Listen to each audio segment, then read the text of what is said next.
ஸ்ரீ கர்க சம்ஹிதை விஸ்வஜித்து காண்டத்தின் 35ஆம் அத்தியாயம். சாம்பனால் காலநாபன் என்ற அரக்கன் வதம் செய்தல்.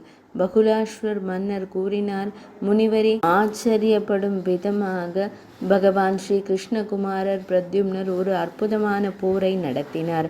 அந்த மாபெரும் பூத ஓநாய் கொல்லப்பட்ட பின்னர் அந்த போர்க்களத்தில் மீண்டும் என்ன நிகழ்ந்தது?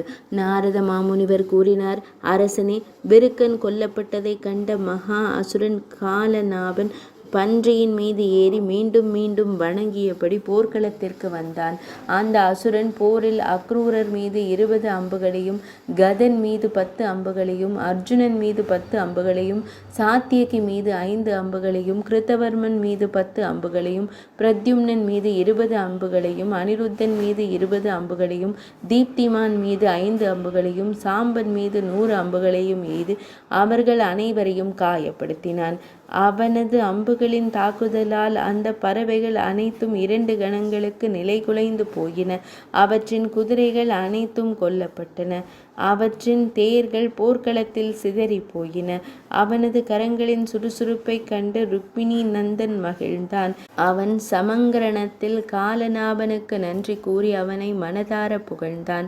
பின்னர் பிரத்யும்னன் தன் வில்லை எடுத்து அதில் ஒரு அம்பை பொருத்தினான். வில்லின் நாணிலிருந்து விடுவிக்கப்பட்ட அந்த அம்பு அசுரனின் மாபெரும் பன்றியை மேலே தூக்கி 10 லட்சம் யோஜனைகள் தூரம் சொர்க்கத்தின் விளிம்பிற்கு கொண்டு சென்று வானத்திலிருந்து அதை சுழற்றி வானத்திலிருந்து பயங்கரமாக கர்ஜித்தபடி கடலில் போட்டது. பின்னர் பிரத்யும்னர் மற்றொரு அம்பை எய்தார்.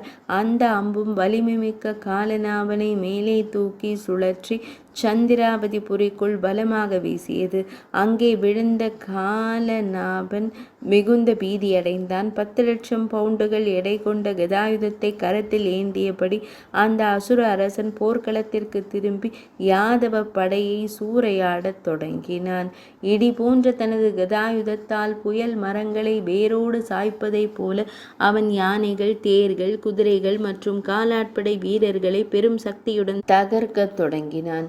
அவன் சிலவற்றை 2 கரங்களாலும் தூக்கி வானத்தை நோக்கி பலமாக எறிந்தான். அரசே, அவை ஆலங்கட்டி மழையைப் போல வானத்திலிருந்து பூமிக்கு விழுந்தன. பின்னர் ஜாம்பவதியின் மகனான சாம்பன் தனது கதாயுதத்தை எடுத்து பெரும் அசுரனான காலயவனனின் தலையில் ஒரு கடுமையான அடியை கொடுத்தான். போர்க்களத்தில் 2 வீரர்களுக்கும் இடையே கதாயுதங்களால் ஒரு உக்கிரமான போர் மூண்டது. தீப்பொறிகளை உமிழும் 2 கதாயுதங்களும் மோதி துண்டு துண்டாக நொறுங்கின. பின்னர் 2 வீரர்களும் தங்கள் மற்ற கதாயுதங்களை எடுத்துக்கொண்டு போருக்கு நின்றனர். அந்த தருணத்தில் காலநாபன் ஜாம்பவதியின் மகனான சாம்பனிடம், ஒரே அடியில் உன்னை என்னால் முடித்துவிட முடியும், அதில் எந்த ஐயமும் இல்லை என்றான். பின்னர் அந்த போர்க்களத்தில் சாம்பன் முதலில் என்னை அடி என்றான். பிறகு காலநாபன் தன் கதாயுதத்தால் சாம்பனின் தலையில் அடித்தான். ஆனால் ஜாம்பவதியின் மைந்தனான சாம்பன் அந்த கதாயுதத்தை தடுத்து தன் கதாயுதத்தால் அசுரன் காலநாபனின் மார்பில் அடித்தான். அந்த கதாயுத அடி அசுரனின் மார்பு பிளந்தது. இடி தாக்கிய மலையைப் போல அவன் வாயிலிருந்து இரத்தத்தை கக்கியபடி உயிரற்று கீழே விழுந்தான்.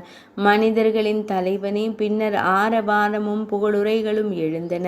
மேலும் உயர்குடியினர் சாம்பனை புகழத் தொடங்கினர். தேவர்கள் மற்றும் மனிதர்களின் முரசுகள் ஒரே நேரத்தில் முழங்கின.